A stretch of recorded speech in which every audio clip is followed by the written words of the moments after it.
hitung hari Selasa misalnya, begitu. Adapun 1 Ramadan, 1 Syawal mestinya boleh, tapi demi hormat kita kepada Nabi, demi tunduk kita terhadap qala Allah wa qala Rasul, maka kita tidak boleh tahu, gitu ya. Karena Nabi sudah memberikan cara. Apapun yang caranya sudah diberitahu oleh Nabi, maka haram bagi kita menempuh cara lain,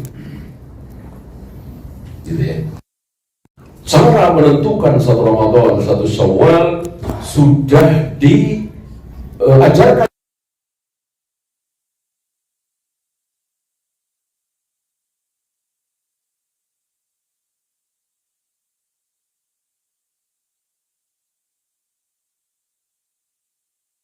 Nabi SAW. Kita merasa lebih pintar dari beliau, merasa lebih benar dari beliau, bisa kufur. Oleh karena itu kita taati Nabi.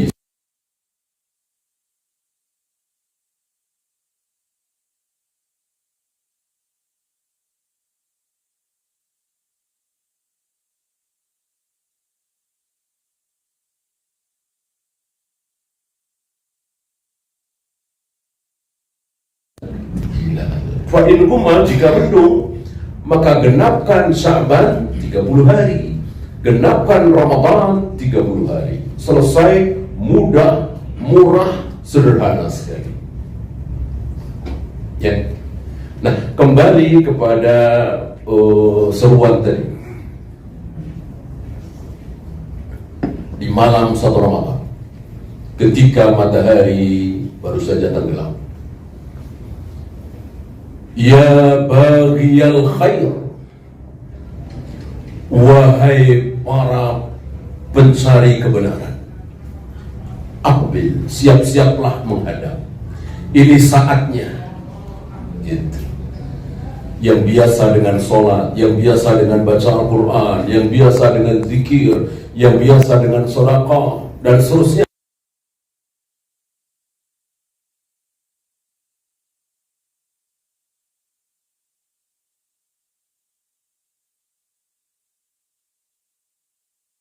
Dari Allah lewat lisan Nabi alaihi salatu wassalam kepada kaum muslimin ahlu ta'ah.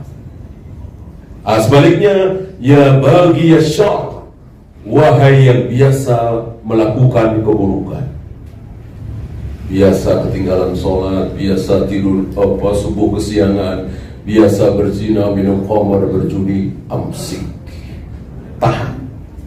Saatnya bertaubat, bukan tahan dulu sebentar, nanti Syawal mulai lagi. Enggak, tentu bukan begitu maksudnya, ya. Amsik yang dimaksud bertaubatlah. Saatnya untuk bertaubat, saat yang paling bagus, ya. Tapi sayang tidak ada satupun dari kita yang mendengar seruan itu. Seandainya terdengar, barangkali tidak ada orang yang berani bermaksiat di bulan Ramadan. Seandainya terdengar. Tapi Allah tidak mau. Allah tidak mau. Kalau Allah memperdengarkan suara itu, barangkali jutaan kaum muslimin akan bertaubat, bahkan yang kafir masuk Islam. Allah tidak mau. Allah tampakkan mukjizat demi mukjizat, kemudian azab dan seterusnya, justru setelah Allah murka, untuk mengakhiri, bukan untuk memulai. Allah tidak memberikan mukjizat yang luar biasa kepada para nabi, para rasul di awal-awal dakwah. Tidak. Ya, misalnya seorang nabi di hari pertama berdakwah masuk Islam dengan fisik ratusan meter misalnya, mukjizatnya Allah nggak mau. Allah tidak mau kaum muslimin, manusia masuk Islam menjadi baik gara-gara seperti itu. Tidak mau. Tapi apa? Hujjah. Ini ayatnya, ini hadisnya, ini firman Allah, ini sabda Nabi. Percaya silahkan, nggak percaya sudah. Justru mukjizat demi mukjizat itu Allah berikan kepada Nabi alaihi salatu wassalam setelah para sahabat beriman, sebagai hiburan kepada para sahabat. Apakah para sahabat itu beriman setelah Nabi berhasil membelah bulan menjadi dua, satu di kiri, satu di kanan? Tidak. Apakah para sahabat itu beriman setelah melihat Nabi sela-sela jarinya mengucurkan air? Tidak. Tidak sama sekali. Bahkan ketika Nabi menghabarkan peristiwa yang luar biasa Isra Mi'raj, sebagian sahabat yang baru saja masuk Islam malah ragu. Gitu. Maka tidak perlu kita berharap munculnya mukjizat, munculnya karomah, munculnya kehebatan daripada dai-dai salaf.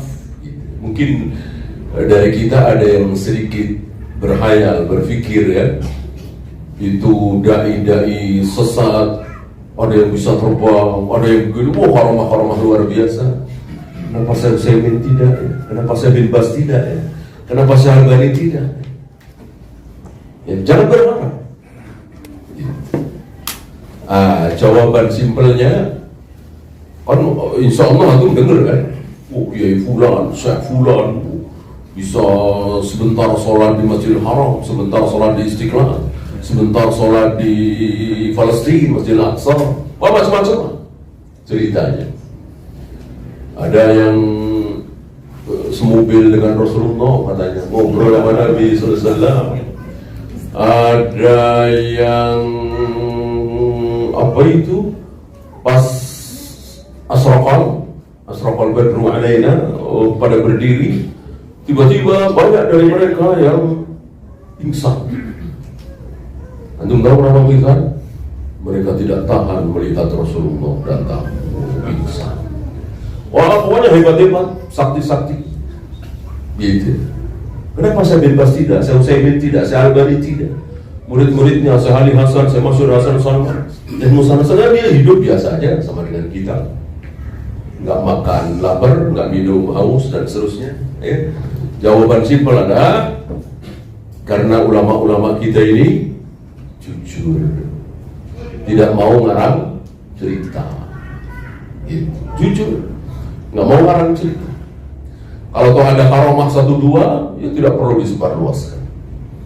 Tidak kemudian menambah orang yang tidak beriman jadi beriman, orang yang tidak salaf masuk salah, enggak. Salaf lebih ke hujjah.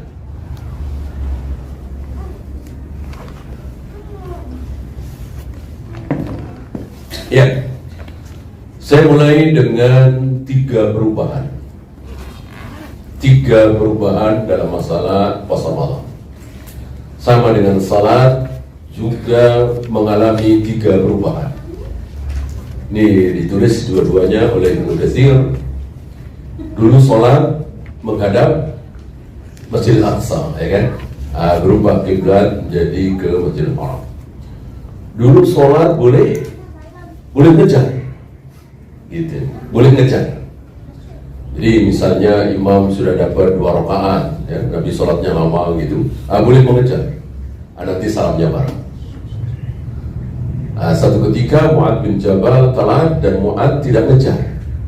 Artinya ketika Nabi sedang atayat awal misalnya, ya langsung ikut atayat awal seperti kita. Nanti ketika imam salam nambah 2 lagi. Nabi tahu Mu'ad melakukan seperti itu, dan Nabi mengatakan ikutilah apa yang dilakukan oleh Mu'ad. Jadi sudah tidak boleh lagi. Yang ketiga, dulu berteriak. Jadi misalnya tiba waktu zuhur, ada yang teriak. Waktu zuhur tiba, 10 meter dari situ yang mendengar teriak lagi agar suaranya sampai ke 10-15 meter lagi setelah itu. Sebelah sana teriak lagi dan seterusnya. Sebelum mimpinya Abdullah bin Zaid bin Abdi Rabbi. Insyaallah antum tahu apa mimpinya Abdullah bin Zaid bin Abdurrahman. Mimpi mendengar lafaz azan. Dikisahkan kepada Nabi, lalu Nabi ajarkan, Nabi perintahkan kepada Abdullah untuk mengajarkan lafaz azan itu kepada Bilal, kepada Ibnu Umi Maktum, kepada Abu Bakar, muadzin Nabi sallallahu alaihi wasallam. 3 perubahan. Nah, begitu pula saum ada 3. Yang pertama, dulu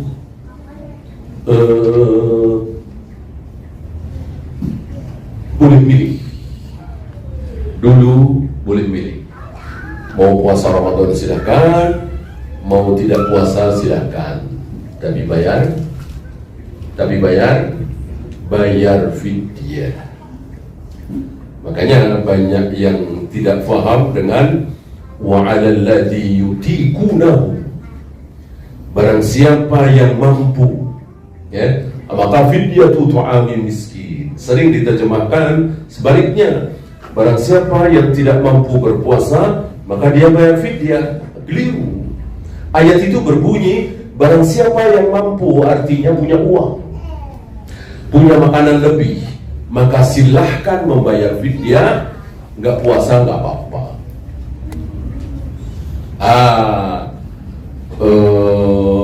Turun ayat berikutnya, faman syahida minkum syahra falyasumhu.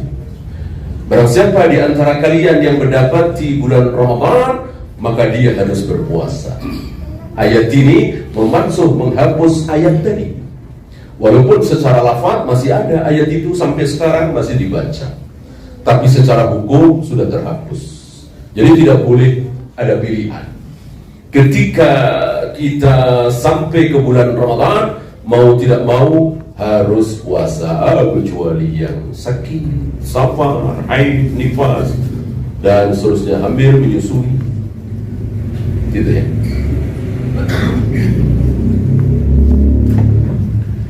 Kemudian wajibnya puasa 10 Muharram, ya. Dulu puasa 10 Muharram itu wajib. Setelah turun kutiba alaikumusiyam kama kutiba alal ladzina min qablikum, maka puasa Asyura sudah tidak wajib lagi, tapi menjadi apa? Menjadi puasa terbaik setelah Ramadan. Ya. Maka di antara 6 hari di bulan Syawal, Senin, Kamis, 3 hari tiap bulan, Arafah, dan seterusnya, maka yang terbaik adalah Asyura, 10 Muharram. Kemudian tidak boleh makan, tidak boleh minum ketika sudah tidur. Malam ini ya, malam. Kan puasa dari subuh sampai maghrib. Nah, nanti habis Isya, misalnya jam 8, setengah 9, kok tidur? Begitu bangun tidur, sudah tidak boleh makan apa-apa lagi, sudah tidak boleh minum apa-apa lagi. Ya. Zahirnya ini tidak ada sahur. Awalnya begitu. Dan itu terjadi terakhirnya, saya kira ya, pada diri seorang Ansor. Orang Ansor ini bekerja di bulan Ramadan itu dari pagi sampai sore. Antum tahu orang-orang Muhajirin rata-rata ke pasar, orang-orang Ansor rata-rata ke pertanian. Berat tentunya, sambil berpuasa sambil bekerja keras. Pulang pas maghrib atau habis maghrib, melihat istrinya belum matang, masak belum matang, ya. Nunggu sebentar, sambil nunggu, ketiduran, bangun-bangun, innalillahi wa inna ilaihi raji'un. Nggak boleh makan apapun, nggak boleh minum apapun sampai besok, ya. 24 jam lebih berarti kan. Apakah pagi harinya ketemu Nabi alaihi salatu wassalam, dan Nabi melihat orang Ansor itu begitu lemas, pucat dan seterusnya, dan akhirnya turun ayat, uhilla lakum lailatas siyam ar-rafathu ila nisaikum, dihalalkan bagi kalian rafas. Rafas itu jima dengan istri di malam bulan Ramadan, ya. Jima saja boleh, apalagi makan minum. Setelah ayat ini turun, maka kaum muslimin, para sahabat bebas, mau belum tidur, mau sudah tidur, yang penting malam, karena puasa itu dari subuh sampai maghrib. Sampai hari ini, inilah para sahabat, semakin lama semakin Allah berikan keringanan, semakin lama semakin diberi keringanan. Itulah para sahabat. Kebalikan orang-orang Yahudi. Orang-orang Yahudi semakin lama dibikin berat oleh Allah, semakin lama makin berat, semakin lama makin berat. Kenapa? Karena semangatnya bukan semangat taat, bukan semangat sami'na wa ata'na. Coba ketika mereka pertama kali disuruh oleh Allah lewat nabinya, idbahu baqaratan, sembelihlah baqarah, sapi betina. Betina tentu lebih murah, lebih gampang mencarinya daripada jantan, kan begitu. Hewan rata-rata yang mahal, yang jarang, yang berharga kan yang jantan. Ini cukup betina, tentu mudah sekali. Seandainya mereka semangatnya semangat taat, udah cari sapi betina, mau gemuk, mau kurus, mau sedang, mau ini warna apapun, begitu mudah sekali. Dasar Yahudi, bukannya semangat taat sami'na wa ata'na, malah semangat kritis. Sapi betinanya yang sudah tua apa masih muda? Dijawab yang pertengahan. Yang warnanya apa? Dijawab terus. Akhirnya berat sekali. Itulah Yahudi. Semakin lama semakin berat, semakin lama semakin berat. Berbeda dengan para sahabat. Semakin lama semakin diringankan, semakin lama semakin diringankan.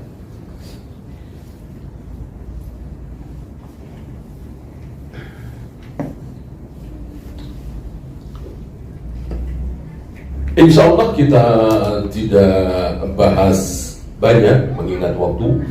Kita bahas yang bid'ah saja. Yang sunnah, yang sudah benar, apa yang dibahas. Ya, puasa itu tidak boleh makan, tidak boleh minum, tidak boleh jima, tidak boleh muntah dengan sengaja. Ya sudah pada tahu, ya sudah, nggak usah dibahas. Ya. Yang dibahas, yang justru kaum muslimin banyak salah, terkena syubhat. Kalau salahnya salah syahwat, mungkin cukup dinasihati, dan mereka akan manggut-manggut ketika dinasihati. Ya, Pak, jangan berzina, Pak, jangan berjudi, Pak, jangan korupsi, Pak, jangan merampok. Insya Allah tidak tersinggung. Orang mereka tahu kalau itu dosa, kalau itu haram. Pak, jangan tahlilan, Pak, tobat, Pak, jangan muludan, Pak, tobat. Marah nggak kira-kira? Marah. Orang sedang cinta kepada Nabi disuruh tobat. Ini apaan ini? Ya begitu. Ya. Maka para dai, wabil khusus du'atus salaf harus berani. Kapan lagi kalau semuanya diam semua? Kasihan yang awam. Sebetulnya orang-orang awam, ibu-ibu ngaji, kalau dibilangin, insya Allah. Kalau dikasih tahu oleh ustadznya, insya Allah mereka sikap. Tapi nggak ada yang ngasih tahu. Takut dibilang inilah, takut dibilang itulah. Ya.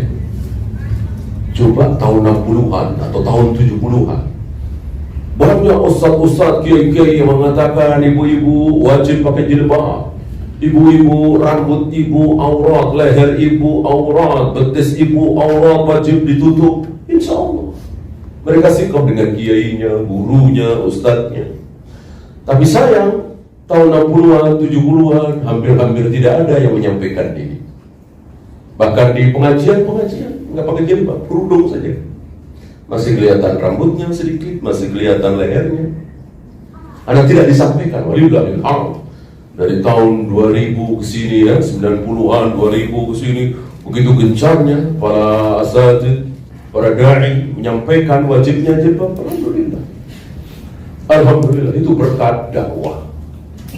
Berkat dakwah. Oleh karena itu barangkali sekarang kita masih dicaci. Waktu itu mungkin dicaci maki ya. Tahun 90, 95 menyampaikan wajibnya jilbab, mungkin dicaci maki juga. Sudah banyak lah yang dicaci maki. Nah sekarang ya siap ya. Mau dicaci, mau dimaki, mau dihujat, mau dikatakan apa, bid'ah katakan bid'ah, sunnah katakan sunnah. Ya, nanti 1, 2, 3, 10, 20, 100, 1000, 2000 rujuk mengambil kebenaran itu. Thiqah dengan para asatidz, bolehlah. Mungkin sekarang belum ya, atau sedang mulai. Nah, kita mulai dari imsak ya. Apa itu imsak? Menahan diri. Menahan diri dari apapun yang membatalkan puasa. Ada berapa? Ada 4. 3 di ayat, 1 di hadis. Apa 3 yang di ayat? Makan, minum, jima. Apa yang di hadis? Muntah dengan sengaja. Adakah yang kelima, keenam? Tidak ada. Yang berdasarkan dalil ya, kecuali tanpa dalil. Oh, ya banyak lah. Sampai apa itu?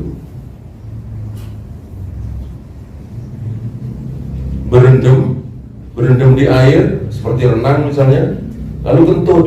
Nah, batal itu. Pas kentut itu airnya masuk sampai ke situnya. Sampai ke situ, nggak ada dalil sama sekali.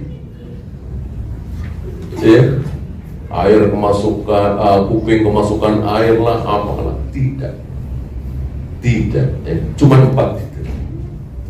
Nah, apa itu imsak? Menahan diri dari apapun yang membatalkan puasa 4 tadi. Dari kapan? Dari subuh sampai maghrib. Jadi imsak itu dari subuh sampai maghrib. Nah, muncul bid'ah. Dan bid'ah ini sudah dikeluhkan oleh Ibnu Hajar. Beliau menulis dalam Fathul Bari tentang suara-suara yang diperdengarkan beberapa saat sebelum subuh untuk memberikan perhatian kepada kaum muslimin supaya siap-siap, supaya berhati-hati.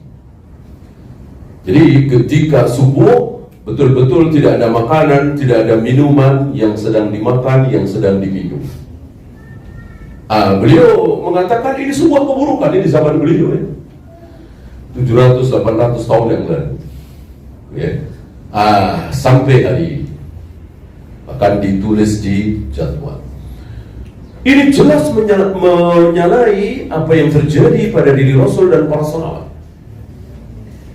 Ada riwayat misalnya ketika seandainya nggak ada riwayat sudah jelas bahwa Nabi menyatakan puasa dari subuh sampai maghrib. Dari terbit fajar itu subuh. Maka nama lain subuh, nama lain sholat subuh, sholat apa? Sholat fajar. Kalau antum lihat di Masjidil Haram, Masjid Nabawi kan, zuhur jam sekian, asar jam sekian, maghrib jam sekian, isya jam sekian, kemudian fajar jam sekian. Nggak bilang subuh ya, karena subuh ya fajar ya subuh. Ini sudah jelas. Riwayat Umar yang sahur bersama Nabi dan beberapa sahabat waktu itu untuk memperjelas saja, mempertegas saja. Artinya itu bukan satu-satunya dalil, yaitu ketika Umar masih memegang bejana yang mungkin masih 2 suap, 3 suap, 4 suap, tiba-tiba terdengar adzan subuh. Umar sempat berhenti sejenak. Nabi mengatakan teruskan. Tidak mungkin Nabi, kita mengatakan Nabi kurang hati-hati. Tidak mungkin lancang mulut kita kalau kita berani mengatakan Nabi kurang hati-hati. Manusia paling hati-hati di muka bumi adalah Nabi SAW. Manusia yang paling takut dosa adalah Nabi SAW. Maka apa yang beliau contohkan pasti yang terbaik.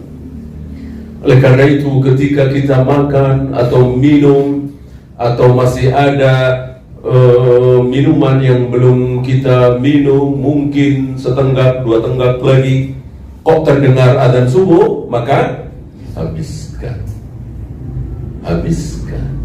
Ya. Tidak mungkin Nabi SAW tidak berhati-hati. Ya.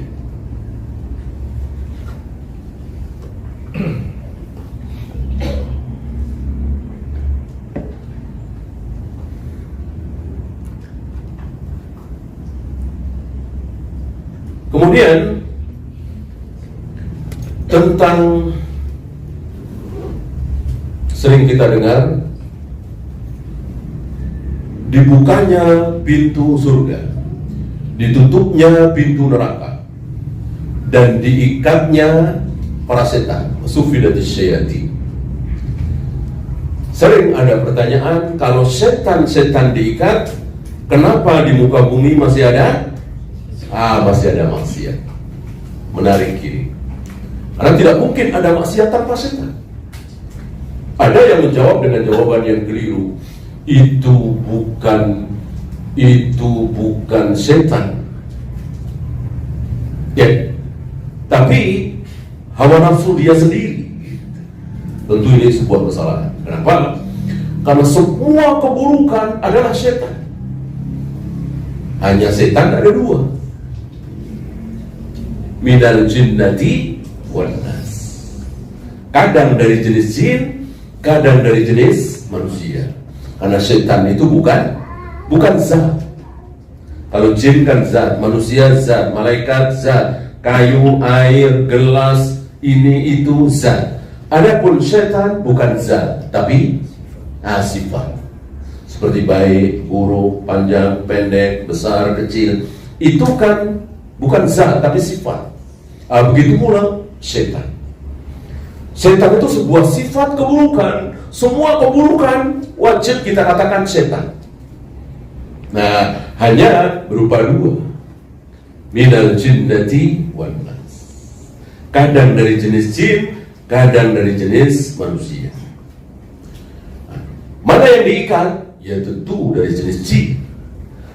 Kalau setan-setan dari jenis manusia kok diikat, ya banyak sekali yang diikat gitu kan. Banyak sekali ya. Antum kira teman antum gak ada yang jadi setan? Ada gak kira-kira? Banyak ya. Terus sekali-sekali gak usah ngaji ya. Sekali-sekali karaokean di situ. Setan bukan? Setan. Jelas setan. Dari jenis manusia. Pokoknya semua keburukan mengajak kepada keburukan setan. Bahkan Aisyah pernah dibilang setan oleh Nabi ya kan? Ketika Nabi ke Baqi malam-malam dicurigai oleh Aisyah. Aisyah menguntit secara sembunyi-sembunyi di belakang Nabi dan seterusnya, panjang hadisnya. Ada setelah Nabi tahu bahwa Aisyah itu balik lagi dengan terengah-engah, Nabi balik lagi, ternyata Aisyah di tempat tidur tengah-engah, tentu lari karena tidak mau ketahuan Nabi kan. Beliau mengatakan ada setan. Ya, itu sekelas Aisyah radhiyallahu anha ummul mukminin. Gimana kita? Ya. Nah, ada riwayat bahwa yang setan-setan yang diikat itu adalah maradatul jin. Jin-jin yang kuat. Setan dari jenis jin-jin yang kuat. Jin tidak ubahnya seperti manusia. Manusia ada yang cerdas luar biasa, ada yang kuat, ya, terutama kekuatan akal. Orang-orang seperti siapa misalnya Habibie misalnya kan luar biasa otaknya, kecerdasannya. Sementara ada orang yang baca saja nggak sanggup, membaca saja tidak sanggup, diajarin nggak sanggup, memang segitu. Ya. Menghafal Al-Fatihah saja tidak sanggup, ada yang tidak normal gitu, sama-sama manusia. Begitulah kira-kira. Jin pun seperti itu. Ada yang kuat luar biasa. Ya, itu yang diikat. Maradatul jin. Sementara yang kecil, yang lemah, yang remeh-remeh dilepas. Oleh karena itu, kalau antum tega berbuat maksiat di bulan Ramadan, tidak puasa misalnya, malah minum khamr misalnya, malu. Karena kalah hanya oleh setan yang kecil-kecil, bukan marodatul jin. Bagaimana dengan setan yang besar, setan yang kecil jadi kalah? Ini tambahan semangat bagi kita untuk tidak pernah berbuat maksiat di bulan Ramadan, dan seterusnya kita semakin jauh dari maksiat.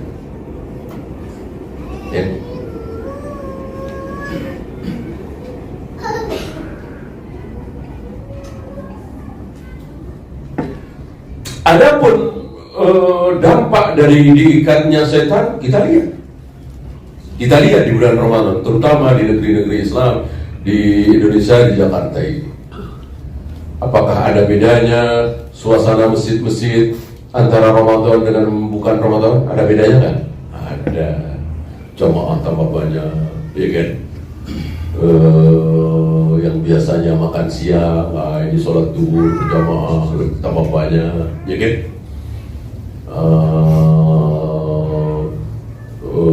Taklim habis duhur misalnya. Yang biasanya asyik main game misalnya, ini ganti baca Al-Quran. Terlihat ada setan-setan yang diikat. Tempat-tempat maksiat ditutup, pelacur-pelacur pulang kampung, ya kan? Ntar Syawal balik lagi, kira-kira begitu.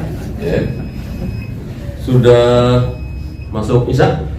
Ya, silakan azan dulu, nanti kita lanjutkan sedikit atau bersoal jawab setelah.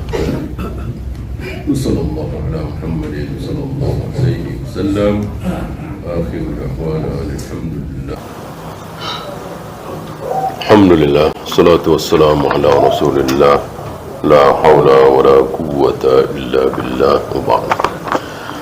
Sebelum kita bersoal jawab, saya teruskan sedikit tentang siapa yang berhak mengumumkan kapan satu Ramadan, kapan satu Syawal. InsyaAllah kita sepakat satu orang. Dan inilah Islam seddud dzari'ah, menutup pintu bahaya. Sebab kalau ada 2 orang, 3 orang, 5 orang, 5 sumber boleh mengumumkan satu Ramadan, satu Syawal, tentu akan terjadi perselisihan. Dan musibah itulah yang sedang kita alami. Kenapa? Karena tidak satu orang, tidak satu sumber. Disinilah para sahabat tabi'in, atba'ut tabi'in, sampai ke Imam Syafi'i, sampai ke Imam Bukhari, faham bahwa mereka semua tidak berani, tidak berhak mengumumkan besok satu Ramadan, besok satu Syawal. Dari mulai zaman Nabi SAW, ketika Nabi masih hidup, apabila ada siapapun melihat hilal, lapor kepada Nabi, sampaikan kepada Nabi, lalu Nabi yang mengumumkan. Nabi wafat, lapor ke Abu Bakar, Abu Bakar yang mengumumkan. Abu Bakar wafat, lapor ke Umar, kemudian ke Utsman, Ali, Muawiyah, terus sampai zaman Imam Syafi'i, Imam Bukhari. Tidak kita dengar ada Idul Fitri berbeda, satu Ramadan berbeda. Tidak seperti kita hari ini, ya. Belum pernah ada riwayat Imam Syafi'i misalnya, Imam Nawawi misalnya, Imam Bukhari misalnya berani mengumumkan satu Ramadan, satu Syawal. Mungkin beliau dilapori misalnya, lalu beliau sampaikan, saya sikok sama si fulan. Kenapa? Karena Imam Syafi'i, Imam Bukhari, imam-imam kita itu faham. Mereka tidak berhak mengumumkan besok satu Ramadan, satu Syawal. Yang berhak adalah penguasa. Apakah tokoh-tokoh kita di negeri kita ini merasa lebih hebat dari Imam Syafi'i, Imam Bukhari, Imam Nawawi dan lain-lain, berani mengumumkan satu Ramadan, satu Syawal? sebelum pemerintah. Ya. Maka kita siqah dengan pemerintah, kalau toh salah dia yang menanggung. Masalah salah dan benar, jangankan kita, Nabi pun mungkinkah pernah salah menentukan satu Ramadan, satu Syawal? Mungkin. Misal itu hilal sudah ada. Hilal sudah ada, berarti besok satu Ramadan. Tapi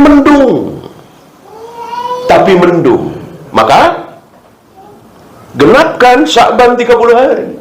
Yang mestinya besok satu Ramadan masih 30 Sya'ban. Berarti kan salah. Masalah? Ya nggak masalah. Yang penting mengikuti prosedur. Ya. Begitu pula satu Syawal. Mestinya sudah satu Syawal, hilal sudah ada, tapi mendung. Tetap besok 30 Ramadan, nggak masalah. Yang penting taat pada Nabi Sallallahu Alaihi Wasallam. Ya. Oleh karena itu kita ikuti prosedur, kita taati Allah dan Rasulnya. Jangan ada di antara kita, walaupun melihat langsung, saya misalnya melihat, ya, saya yakin itu hilal, berarti besok satu Ramadan. Ya. Saya mau lapor ke penguasa jauh, nelpon nggak ada nomornya, apalah pokoknya nggak bisa lapor, ya sudah saya harus diam. Ya mungkin puasa sendiri bersama keluarga, nggak boleh teriak-teriak, jadi fitnah. Kalau mau lapor ke penguasa, ya, pertanyaan.